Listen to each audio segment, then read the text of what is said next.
രാവിലെ എണീറ്റ് പതുക്കെ ഡോറൊന്ന് തുറന്ന് ഫ്രണ്ടിലേക്ക് അങ്ങോട്ട് ഇറങ്ങിയുള്ളൂ. അപ്പോഴത്തേക്ക് മീൻകാരൻ മീനേ പറഞ്ഞിട്ട് അവരെക്കാളും സ്പീഡിൽ വേണം നമ്മൾ അവരുടെ കൂടെ ഓടാനായിട്ട്. അങ്ങനെ നമുക്ക് ഉച്ചക്കൊക്കെയുള്ള മീൻ കിട്ടി. ഇന്ന് സിലോപ്പിയാണ് കേട്ടോ കിട്ടിയത്. അത് വാങ്ങി മാറ്റി വെച്ചിട്ട് വേഗം ചായക്കുള്ള വെള്ളം വെച്ച് ചായ റെഡിയാക്കിയിട്ടാണ്. ഇത് ഇക്കാക്കാണ് കേട്ടോ. ഞാൻ രാവിലെ എണീറ്റൊന്നും ചായ കുടിക്കില്ല. ആദ്യം ഒരു ഗ്ലാസ് വെള്ളമാണ് കേട്ടോ കുടിക്കുക. ഇപ്പോൾ കുറച്ച് ദിവസമായിട്ട് ഈ ഒരു വെള്ളമാണ് കുടിക്കുന്നത്. തെറ്റിദ്ധരിക്കരുത്. ഇത് നെല്ലിക്കയും ഇഞ്ചിയും കറിവേപ്പിലയും കൂടെ ഒന്നിച്ച് അരച്ച് ജ്യൂസാക്കി വെച്ചാണ് കേട്ടോ. അത് കുറച്ച് ഒഴിച്ചിട്ട് അതിലേക്ക് വെള്ളം ഒഴിച്ചു കൊടുത്ത് ഒരു കപ്പ് കുടിക്കും കേട്ടോ. കുറച്ച് ചമർപ്പൊക്കെ ഉണ്ടാവും, എന്നാലും അത് കുടിക്കും, നല്ലതാണല്ലോ.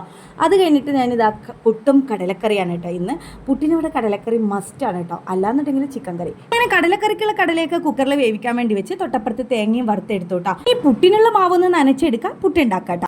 ഇവിടെ പത്തിരിക്കും ഇടിയപ്പത്തിനും എടുക്കുന്ന അതേ അരിപ്പൊടി കൊണ്ട് തന്നെയാണ് കേട്ടോ പുട്ട് ഉണ്ടാക്കി എടുക്കുന്നത്. അതുപോലെ നമ്മൾ പച്ചരി പൊടിപ്പിച്ചെടുത്ത അരിപ്പൊടി തന്നെയാണ് കേട്ടോ. അപ്പോൾ ഇത് ഒരു അരിപ്പൊടി കൊണ്ട് തന്നെ ഞാൻ 3 ഉണ്ടാക്കി എടുക്കാറ് കേട്ടോ. അങ്ങനെ ഇതാ നമ്മുടെ പുട്ടൊക്കെ ഇവിടെ റെഡി ആയിട്ട് ഇനി കടലക്കറിയും കൂടി കഴിക്കാം. അപ്പോൾ ഇന്നത്തെ വീഡിയോ ഇത്രയുള്ളൂ. Bye, see U.